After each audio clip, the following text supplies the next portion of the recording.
Póngale más volumen, maestro Capullo, que es una inyección de profunda serotonina para el alma.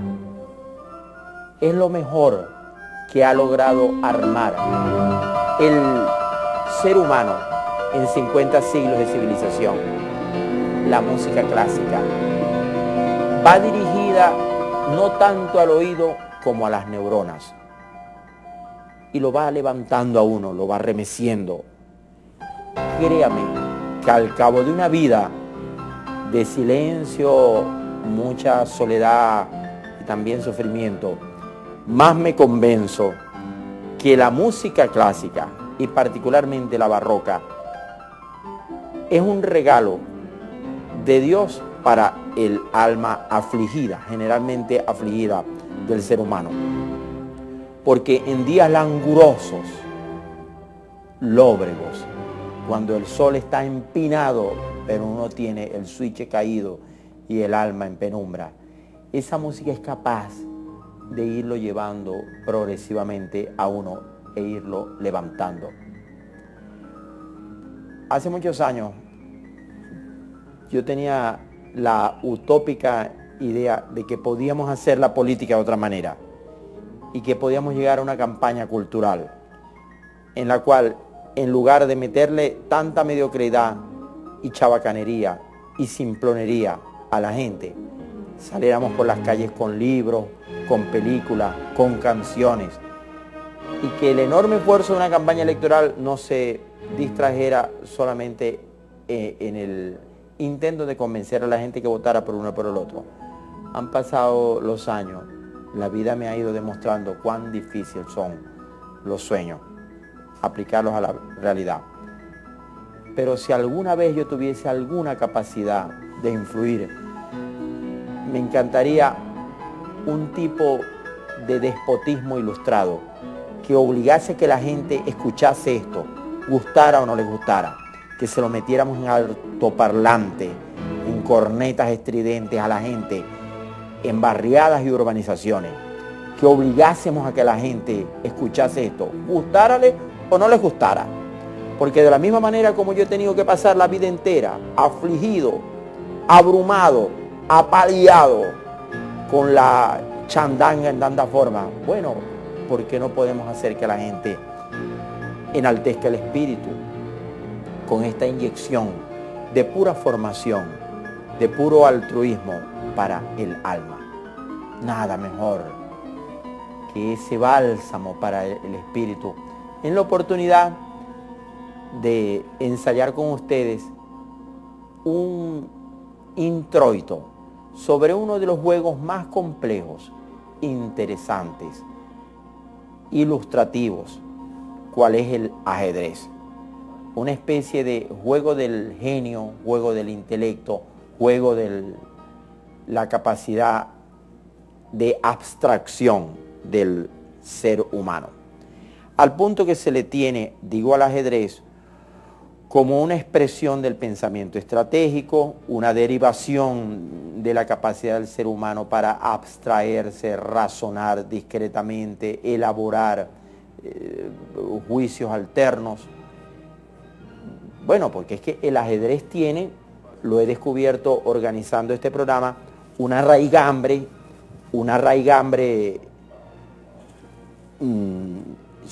histórica profunda. El ajedrez es un aporte del pensamiento oriental clásico para Occidente. Fueron los persas, que son los mismos iraníes de hoy en día. En la época que Persia era una de las civilizaciones líderes de la cultura humana, porque los persas encarnaron en la antigüedad una primera potencia mundial. Bueno, una derivación de lo que fue un juego persa llamado, que todavía existe, el chatrán, combinado con algo que armaron a partir del chatrán los hindúes, que es el chaturanga, es el ajedrez, occidentalizado, traído a los salones, a las familias de buena condición económica, y el ajedrez forma parte del ambiente cultural de diferentes civilizaciones. Los americanos, norteamericanos, debí decir, descubren el ajedrez por ahí finalizando el siglo XIX, porque quiso la casualidad que en el seno de la sociedad norteamericana naciera un genio precoz, infantil del ajedrez. Se llamó Paul Morphy. Hay quienes dicen que es el más grande ajedrecista de todos los tiempos. En todo caso, él logró que la potencia norteña fijase la atención sobre un juego que sí llamaba mucho el interés de los europeos, y ya les dije las derivaciones que había tenido originales en la cultura oriental, porque entrando en materia, este niño, Paul Morphy, nació en Luisiana. Recuerden que Luisiana es uno de los estados sureños de Norteamérica. El papá de Paul Morphy era un jugador aficionado de ajedrez que en la mesa de competencia invitaba a destacados jugadores, ranqueados, de buena condición, y resulta que el niño, teniendo unos 9 años, se acercó por detrás del tablero, y aunque los adultos estaban en una contienda compleja, el niño les dijo qué debían hacer, cómo movería ellos el alfil para destrancar el juego, y allí le pusieron atención que el niño jugaba ajedrez en silencio, ya dominaba la técnica del ajedrez, pero resulta que nunca se había sentado frente a una tabla. Allí, siendo un niño imberbe, le van buscando competidores que de su misma edad, no, adultos, y empieza a ganarle a los ajedrecistas más conocidos, destacados de Estados Unidos, y cuando todavía sigue siendo un niño adolescente, ya le han traído competidores del mundo entero y a todos los ha venido derrotando. Porque Paul Morphy fue esencialmente eso, un genio, una mente privilegiada. Llegó a dominar también en la juventud, porque todo en él es temprano, todo en él es extemporáneo. También su final fue extemporáneo. Llegó a dominar 4 idiomas: inglés, francés, español, el alemán un poquito. Su memoria era excepcionalmente prodigiosa. Cuando estudió Derecho, porque fue un colega abogado, llegó a aprenderse y a recitar de memoria, sin equivocarse, el Código Civil completo norteamericano. Ya les dije que desde los 9 años era tenido como un prodigio del ajedrez, y uno de sus profesores en la universidad dijo que de todos los miles de niños y jóvenes que había trabajado, con quienes él, el maestro, había trabajado a lo largo de muchos años, ninguno tenía la fuerza y capacidad de intelecto de Paul Morphy, una mente excepcional. Que en aquella visión enciclopedista que privaba en la educación norteamericana y mundial a fines del siglo XIX, lo ponen a estudiar matemáticas, filosofía y derecho. Él llega a ser abogado a los 19 años de edad, pero no puede incorporarse a la barra porque era menor de edad. Más adelante, ya habiendo madurado y crecido, llegó a ser notario ahí mismo en la capital de su estado natal, New Orleans. Las escasas fotografías, los daguerrotipos que hay de Paul Morphy, lo muestran como todo niño precoz, de aire ensimismado, de talante distraído, porque esos son mentes que crecen hacia adentro. Lo importante es cómo descolla ese muchacho, que fue capaz de jugar a ciegas, es decir, permitiendo que los otros le vieran el tablero, contra múltiples jugadores a la vez, jugar en múltiples tableros, y él, a punta de genio, de brillantez, convierte el ajedrez norteamericano en una especie de espectáculo que la prensa empieza a seguir, empiezan a transmitir, se hacen reuniones. Allí ven ustedes una ilustración del gentío que seguía una de las demostraciones públicas de Paul Morphy, quien terminó posicionando el ajedrez como un juego de salón, un juego de élite, pero también un juego para el interés de multitudes en Estados Unidos. Y eso es muy relevante para entender por qué el ajedrez irradia entonces hacia América Latina, porque entonces, como durante mucho tiempo después, Estados Unidos era el hegemón cultural de América entera. Les cuento que a Paul Morphy lo llevaron a Inglaterra y lo sentaron a jugar con la reina Victoria. Ya cuando él viene de esa estancia europea, comienzan a aflorar los primeros problemas de carácter.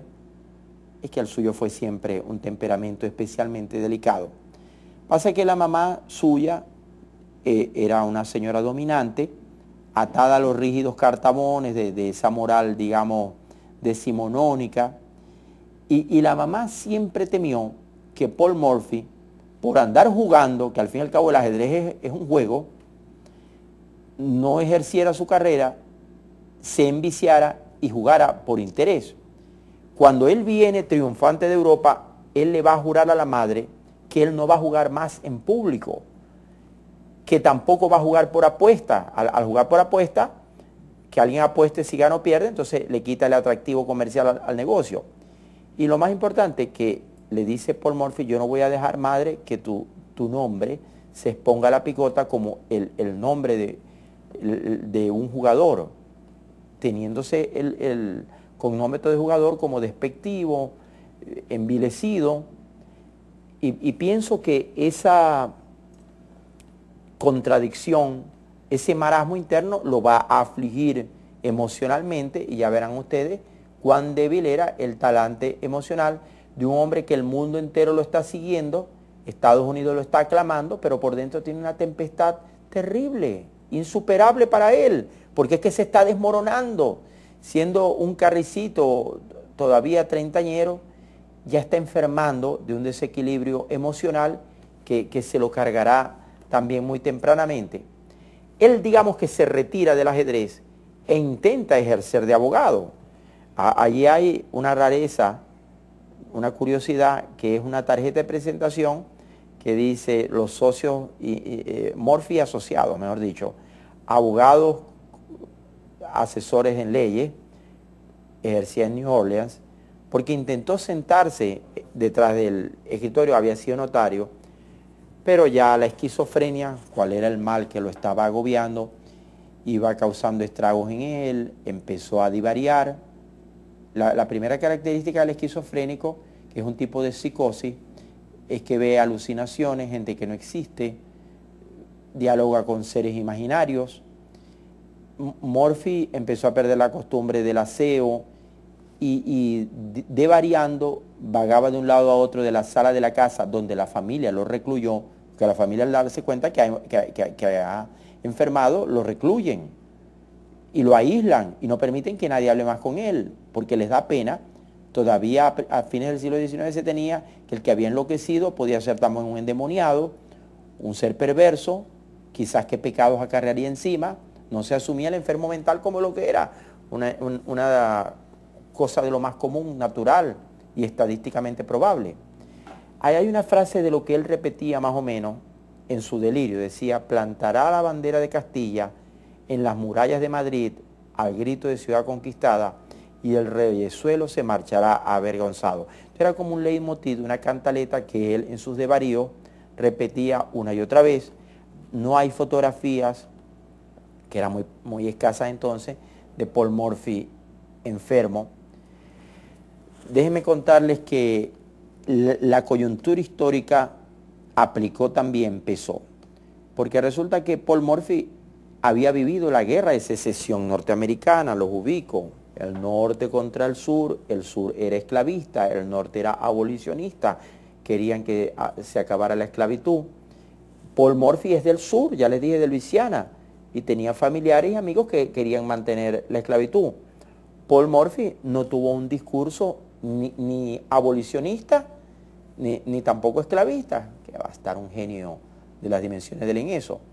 Pero cuando se acaba la guerra de secesión, quizás a él le recriminaron, porque siempre hay gente que aspira a que usted se meta en lo que no tiene que meterse. Hay gente que aspira a que usted se dedique a lo que no es su vida y lo que usted no sabe, y le reclaman. Y aspiran que usted deje de hacer lo que está haciendo para vivir la vida de los otros. Eso es lo que pasó con Paul Morphy, que idea podía tener él de la segregación, de la política. Pienso que un hombre de su espiritualidad, de su profunda dimensión intelectual, ni bien vería el color de la piel del que tendría enfrente. Y entonces, siendo que no fue un abogado de éxito, que estaba constreñido porque no podía ejercer su pasión del ajedrez, que la familia se había arruinado y que vivían de la herencia del padre, aquello terminó de descontrolarlo. Paul Morphy murió loco, ese término ya está de moda, encerrado en un manicomio, y muy pocos lograron hablar con él. Paul Morphy dejó sembrada una semilla. Estados Unidos va a tener en el siglo XX un genio llamado Bobby Fischer.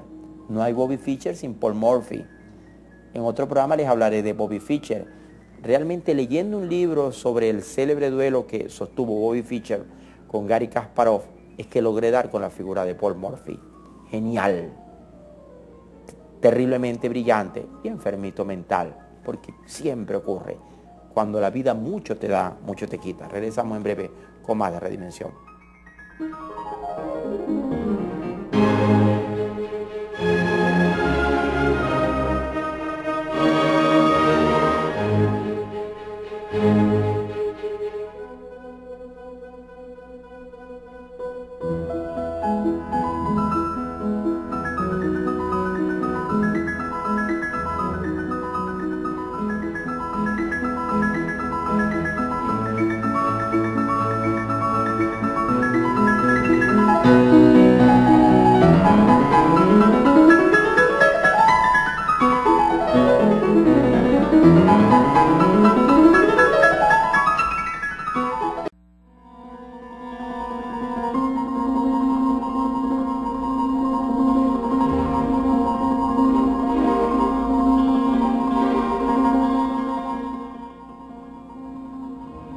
Estoy recreando para ustedes el tiempo y figura de Paul Morphy, el genio precoz del ajedrez norteamericano y mundial, quien convirtió aquel juego elitesco de minorías en un espectáculo de interés para grandes públicos.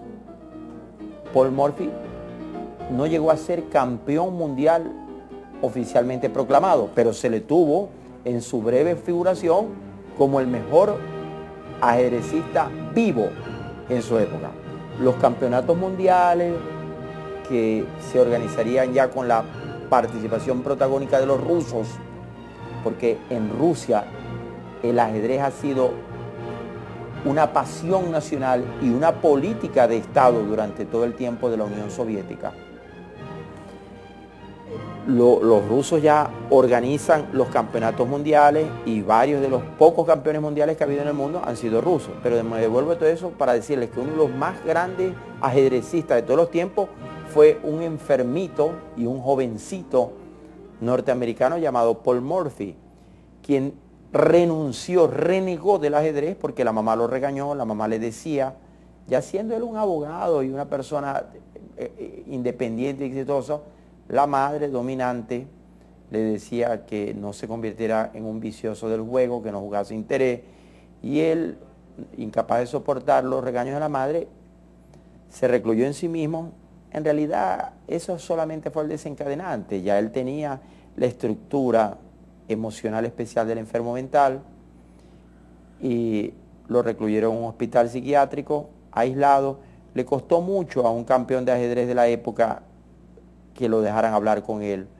Bueno, porque era una familia del antiguo abolengo de Luisiana, venida menos, por cierto, y nada pena más que tratar de mantener lo que ya se tiene.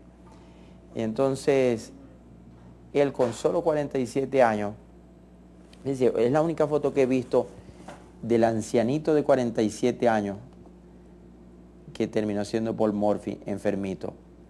Él se metió un baño de agua helada, en ese clima, imagínense ustedes, y murió a poco. La semilla que dejó fue trascendente. Se ha analizado en libros, en academias, el genio de Paul Morphy.